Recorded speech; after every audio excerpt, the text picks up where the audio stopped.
Господин председател, моят въпрос е към Денков. И преди да започна въпроса, ще споделя няколко цифри, които са от официални доклади на европейски институции. Доклад за убежището за 2023 година на Агенцията на Европейския съюз в областта на убежището, публикуван преди една седмица. Според този доклад за 2020 година в България има 3525 молби, които са подадени за убежище. 2021 са 11 000, 2022 20 390, 2023 тези хора, които са подали молба за постоянно убежище в България, са вече 22 213. Цитат от доклада за убежището за 2023 година. На национално равнище Германия и Франция продължиха да получават най-много решения по свои заявки и на тях двете се падат над 3/5 от общия брой заявления за територията на Европейския съюз. Както и през предходните години Италия издава най-много решения по заявки по регламента Дъблин като цяло. За първи път обаче Австрия и България се открояват като втората и третата държави, които са издали най-много решения, изпреварвайки Германия и Франция. Това е цитат. Повтарям още веднъж, доклад за убежището за 2023 година на Агенция на Европейския съюз в областта на убежището. Същевременно цитат на Мариана Тошева, председател на Държавната агенция за бежанците. Центровете за бежанци в момента в България са запълнени на 76%. Тук отварям една скоба, че нашето законодателство не прави, за съжаление, рязка разлика между бежанци и преселници или както ги наричат с чуждицата мигранти. Тоест хора, които просто искат да се заселят в България. Не са бежанци, просто искат да дойдат да живеят в България. Тъй като Дъблинският регламент, както е добре известно, изтича през март месец и от няколко години вече, усилено още от 2020 година, се работи в посока изграждане на нов пакт за миграция, общоевропейски пакт за миграция, който тук е момента да кажем, че не става въпрос за единен договор, а става въпрос за система от споразумения. Ние от ВЪЗРАЖДАНЕ искаме да разберем каква е позицията на българското правителство по отношение на пакта за миграция, който, както вече изтече информация, ще предвижда много по-различни политики и третиране на бежанци, емигранти и нелегални емигранти в Европейския съюз, като разполагането на територията на всяка една държава на солидарен брой, без значение дали са минавали или не са минавали през територията на съответната държава, и при отказ от разполагане на бежанци на територията на съответната държава, тя ще трябва да плаща над 20 000 евро, като към настоящия момент трябва да отбележим, че това са само единствено предложения, обсъждани. Все още нищо не е взето като решение. Моят въпрос е във връзка с заявената от правителството на Денков позиция, че след като България се съгласи за влизането на нашата страна по въздушно-капков път в Шенген, да приемем над 6000 бежанци в нашата страна. Дали тази политика ще продължи и с бъдещия пакт за миграция, защото тук е редно да кажем, че предишните правителства досега не са приемали подобни политики. Чест им прави в крайна сметка, все пак има някакъв... Да, приключвам. Има някакъв държавнически инстинкт. Досега нашата държава отказва да приема такива ангажименти. Но с оглед очевидно на променената политика, тихомълком покрай Нова година, и с оглед на поетите, поне заявени публично ангажименти от Денков, ние се страхуваме да не би случайно Денков и хората около него да са решили да превърнат България в най-големия бежански лагер в Европа, а може би в света. С оглед на бъдещото все още не е оформено, но подписване на пакт за миграция, в който евентуално нашата страна може да се превърне точно в един такъв буферен бежански лагер в периферията на Европа. Заповядайте за отговор.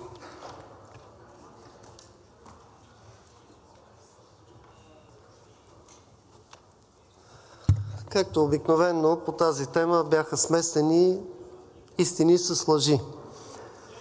Бяха казани две лъжи и аз ще започна от тях. Първата е, че има промяна в политиката.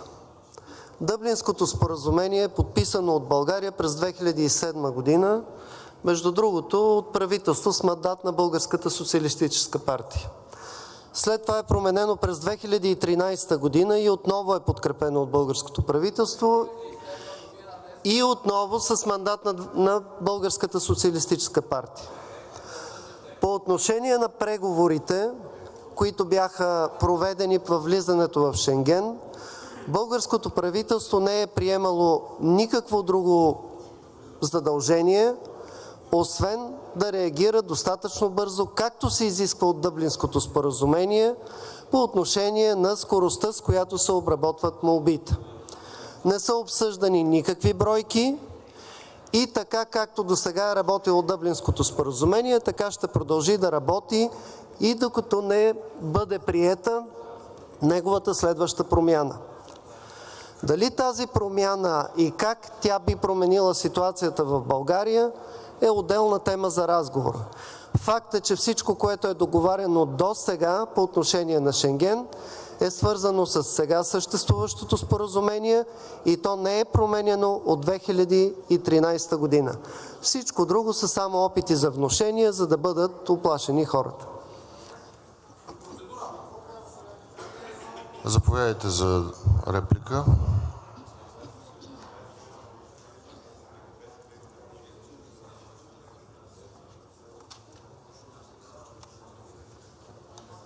Както винаги лъжеца казва, дръжте лъжеца. Първо, да бяхте поне малко проверили, мандатът на правителството през 2007 година беше на ДПС Денков. Сега знаем, че сте силни в производство на сапуни, ама поне да бяхте проверили 2007 година кой управлява, преди да говорите. ДПС, вашия коалиционен партньор Денков. 2007 вашия коалиционен партньор, ДПС, казвам го за втори път, защото гледам, че си въртите химикала нещо и не слушате. Сега, по отношение на това, което казахте. В текста, който излезе от вашите разговори с австрийците, има една думичка, която все пак хората, които са ви го написали, защото не сте вие, са доста по-запознати и сведущи от вас и не са глупаци. Те са ви оставили точно тази вратичка, през която да можете да се изплъзнете като мишка. Стриктно прилагане пише. Стриктно прилагане на Дъблинския регламент. Вие много добре знаете, че България до момента не прилагаше Дъблинския регламент. Защото ако го прилагахме този Дъблински регламент, държавата ни отдавна щеше да се напълнила с мигранти. Стриктното прилагане означава точно това и вие много добре го знаете. Самите европейски държави не го прилагат. Да ви кажа ли каква е грубата бройка, защото сега нямах време да ги сметна, на лицата по Дъблинския регламент за 2022 година, защото за 2023 още нямаме тази информация. Малко над 600 хиляди души. Че те само през България минават 300 хиляди на година. Вие вярвате ли, че това е реалната бройка? Няма нормален човек в Европейския съюз, който да вярва това.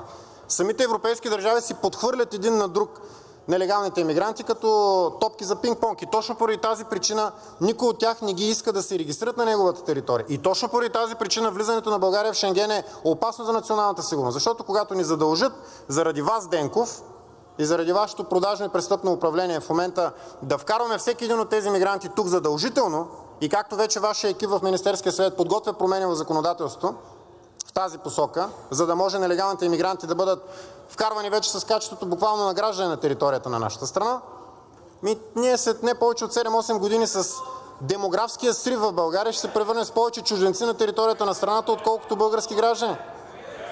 Така че, господин Денков, не дейте да лъжете. Моля за ред в залата. Така че, господин Денков, не дейте да лъжете, а пък на тези, които говорят за времето от ППДБ, времето ви изтече. Изтече.